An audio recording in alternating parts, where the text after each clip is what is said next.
4月14號星期二下晝2點半啦，歡迎翻到嚟萬科投資頻道。比特幣4個鐘嘅圖表咧，果然喺我哋琴日 update 完之後咧，好快就彈翻轉頭啊！咁呢一個反彈嘅位置，剛好就係條 EMA 55啦。咁就另外嚟講咧，就係呢一個底去到呢一個頂嘅0.5至0.618呢一個位置嘅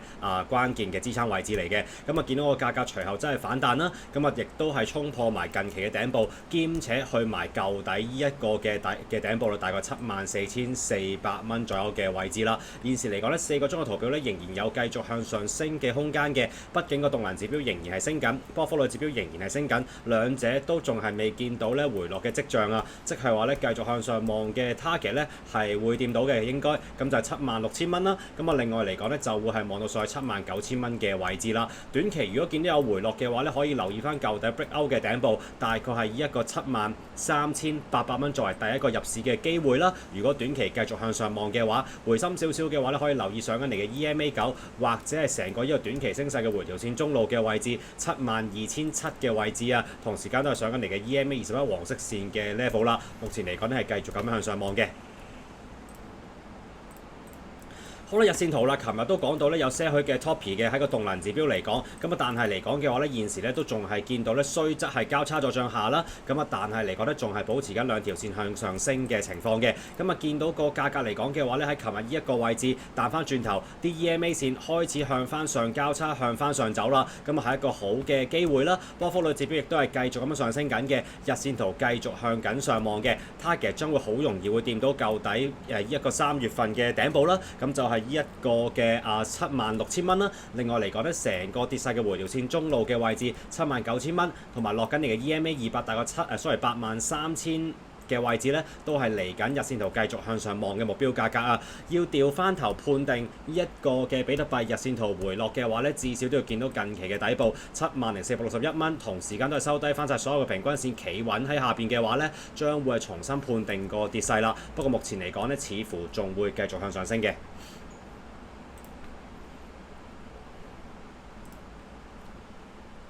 好啦 ，update 埋呢一個嘅納斯達指數啦，由到低位差唔多23,000點左右咧 hit 到咗我哋呢一個嘅關鍵支撐之後咧，一路咧升到上嚟，依家咧已經講緊差唔多2-3個禮拜嘅時候啦。連續1、2、3嚟緊，將會係第4日咧收高翻晒呢一陣嘅頂部啦。25,210點啦。同時間亦都係收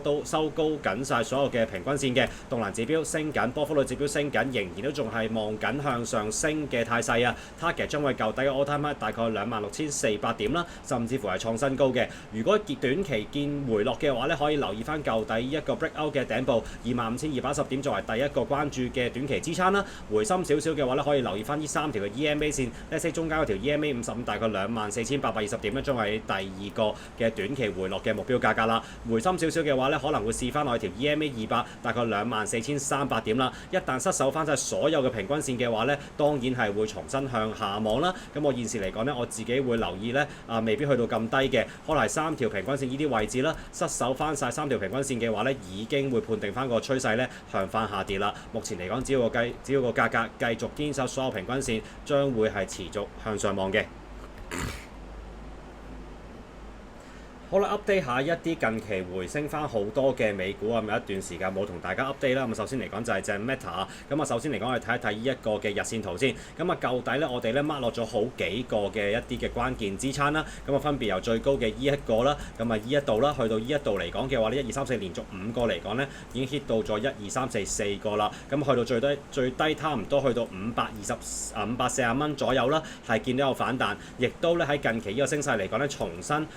收復翻晒之前 breakdown 嘅3個呢一個嘅底部啊，重上翻晒啦，亦都企穩緊喺條 EMA 55之上嘅，所以呢個趨勢咧係轉翻彎係向翻上升嘅，動能指標升緊，波幅率指標升緊，下一個關鍵嘅阻力位咧將會係條 EMA 200啦，大概650蚊嘅位置，能夠升穿埋企穩嘅話咧，將會上望舊底呢兩個嘅頂部，分別係呢一個嘅672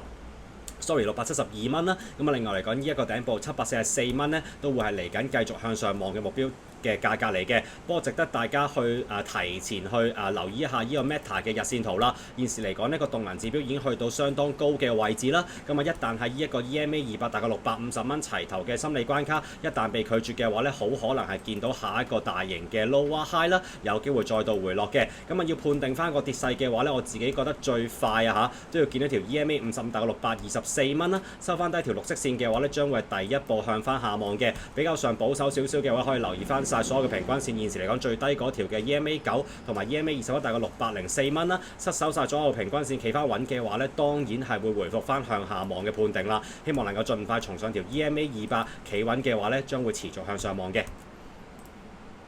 好啦，跟進埋呢一個嘅周線圖啦，咁就係見到個價格咧喺個較低嘅位置彈翻轉頭啦，對應呢一個嘅底部嚟講嘅話咧，上年嘅4月份1年前嘅底部嚟講咧係上升緊嘅大型底部嚟嘅。另外嚟講個動能指標亦都再一次喺個低位度見到向上嘅交叉啦，波幅率指標喺個較高嘅位置開始回落緊啦，係一個橫盤向上升嘅跡象嚟嘅。不過周線圖仲有一個好關鍵嘅阻力位未能夠見到突破啦，就係最高嗰條嘅平均線 EMA55大概640蚊啊，能夠見到個價格收翻高埋640蚊企穩嘅話呢，周線圖將會重新回復呢一個嘅升勢嘅。如果唔係嘅話，喺呢啲位置拒絕，甚至乎再度收得翻低條 EMA9大概615蚊嘅話呢，亦都會重新判定個跌勢啦。將會係保持呢一個下跌嘅周線頂部同埋下跌嘅周線嘅底部，將會係繼續咁向下望，至少都回翻落去大概500蚊呢啲嘅位置啦。目前嚟講呢 Meta 雖然短期係繼續向好，但係一啲關鍵嘅阻力呢，仍然未能夠重上嘅話呢，仍然係需要注意呢一個繼續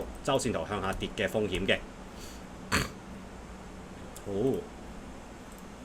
好啊，第二隻啦，咁就係呢一個嘅 Microsoft， 即係一直都有同大家嚟到 update 嘅，自己咧都有 keep 住去望呢一隻嘢啦。你會見到咧舊底孖落嘅好多嘅圓圈咧，都係一啲關鍵嘅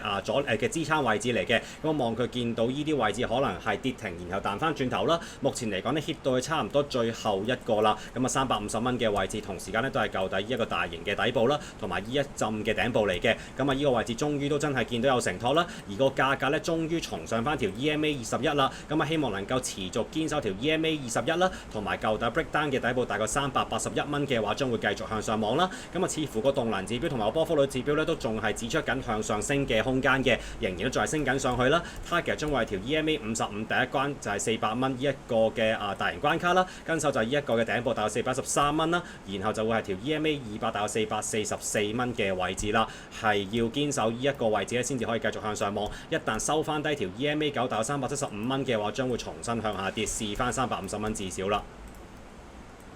好啦，睇到周線圖嚟講嘅話咧，會係一個長期少少嘅一個嘅 set up 嚟嘅。首先嚟講個價格啱啱講過啦，喺呢一個關鍵嘅 level 350蚊左右啦，係見到差唔多掂到就有承托啦。動能指標再一次喺個低位度見到向上升嘅交叉嘅，對上一次咧見到喺個低位度回升嘅動能指標咧，分別係做出咗呢兩個大型嘅底部啊。現時嚟講都係望緊相同嘅情況，望佢一個大幅度嘅反彈啦。另外嚟講呢個波幅率指標亦都喺個高位度回落啦。對上一次見到嘅話就會係一個嘅底部啦，同時間或者係一個嘅頂部啦。代表住一個極端嘅波幅咧係迎來終結啦，就會進入一個反彈回調，甚至乎係調翻彎轉頭升嘅一個嘅情況啦。但係嚟講呢個價格咧必須要見到咧至少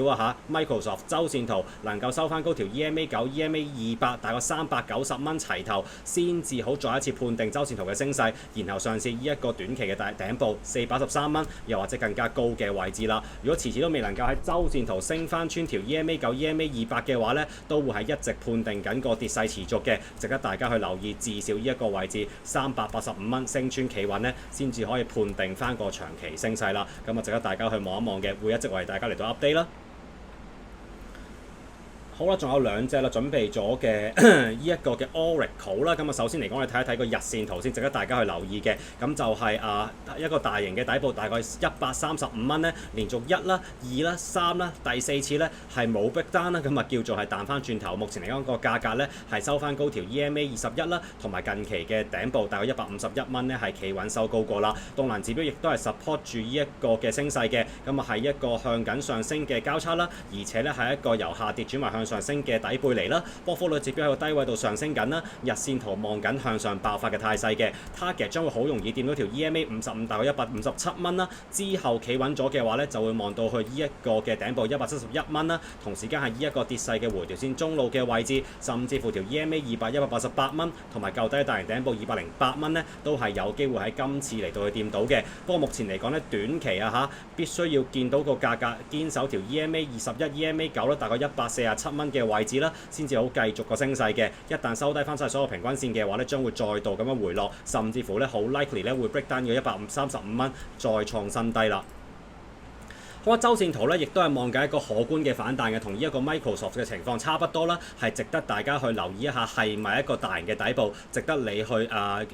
值得你去諗一諗咧，呢個位置會唔會見底，然後大幅度咁樣進入下一波嘅升勢啦。咁啊，首先嚟講呢個價格喺今個禮拜當然仲有4萬先收今個禮拜嘅蠟燭嘅，咁啊，但係見到已經係升翻穿條 EMA 9同埋 EMA 200啦，咁係一個第一個嘅好徵兆啦。咁啊，動能指標嚟講呢，交叉向翻上升啦，咁啊，連續喺呢個位置呢，低位已經一段長少少嘅時間啦，咁啊喺呢一個位置升翻轉頭嘅話呢，將會係一個大型嘅上升嘅動能嚟嘅。咁啊，對上一次見到嘅話呢，喺呢一個位置 mark 咗一個大型嘅底部，然後有一個大型嘅升幅啦。波幅率指標喺個高位度收窄落緊嚟嘅，即係話跌完之後呢，進入一個向上回調反彈嘅情況啦。如果能夠好似喺今個禮拜收高翻呢一個 EMA 9、EMA 200大152蚊嘅話呢，將會繼續向上望啦，就會挑戰上邊依紮嘅阻力位置，收高翻晒所有嘅平均線企穩嘅話呢，更加會判定翻個長期升勢啦。OK， 今日耐咗少少啊嚇，咁啊再 update 埋最後一隻嘅9984啦，咁就係日股嚟嘅，咁啊軟銀啦，咁啊見到個價格日線圖嚟講嘅話咧，之前我哋 update 嘅時候好可能喺呢一啲位置啊，咁就講到個價格咧 break down 咗呢一個關鍵嘅呢一個嘅 range low 啦，咁就係3795嘅，咁就見到個價格咧喺呢啲位置 break down 完之後咧，繼續咁樣係橫盤，然後喺琴晚嚟講，琴日嚟講嘅話咧係重上翻晒，唔係琴日啊，係今日嚟講嘅話咧，即將差唔多收市啊，我估咗11分鐘就收日本嘅東京交易所嘅市啦，咁就係收高翻晒所有嘅平均線，不特止短期呢一個嘅頂部4088點咧，88蚊咧都已經係收高埋啦。動能指標日線圖嚟講咧升緊，波幅率指標升緊，日線圖望緊向上爆發嘅態勢嘅，咁啊挑戰緊呢一個跌勢嘅回調線中路至到0.68嘅水平啦。一旦收高埋嘅話，將會上試翻去舊底嘅大型頂部大概5000蚊嘅位置嘅。咁我自己會覺得咧短期可能有些許嘅回落嘅，咁可以留意翻近期嘅頂部4088蚊，又或者呢一紮嘅平均線大概3930、3950啦，咁啊作為一個關鍵嘅短期支撐，再度咁樣向上望嘅。好啦，周線圖啦，值得大家去留意9984軟銀嘅，咁啊見到個價格曾經係收翻低晒所有3條嘅平均線啦，咁啊但係咧喺今個禮拜嚟講，當然仲有大概3日先收今個禮拜嘅蠟燭嘅。如果能夠好似現時咁樣重上翻晒所有嘅平均線，兼且短期嘅頂部嘅話咧，將會回復翻周線圖向上望嘅判定啦。動能指標喺個低位度回升，對上一次見到喺低位回升咧，就已經係 mark 緊呢一個嘅底部啦，咁啊做出咗呢一個嘅升幅啦。目前嚟講咧，橫盤咗咁耐咧，都係望緊相同嘅情況咧係會發生嘅。波幅率指標繼續係升緊上去，即係話周線圖嚟講咧，要繼續向上爆發嘅情況咧係望緊嘅。target 第一個啱啱講過啦，4954。咁啊，第二個就係6924啦，咁啊望佢會係繼續咁樣創新高嘅。好啦，今日嘅 update 嚟到呢一度，希望大家去到最後撳個 like 同埋訂閱我嘅頻道，多謝。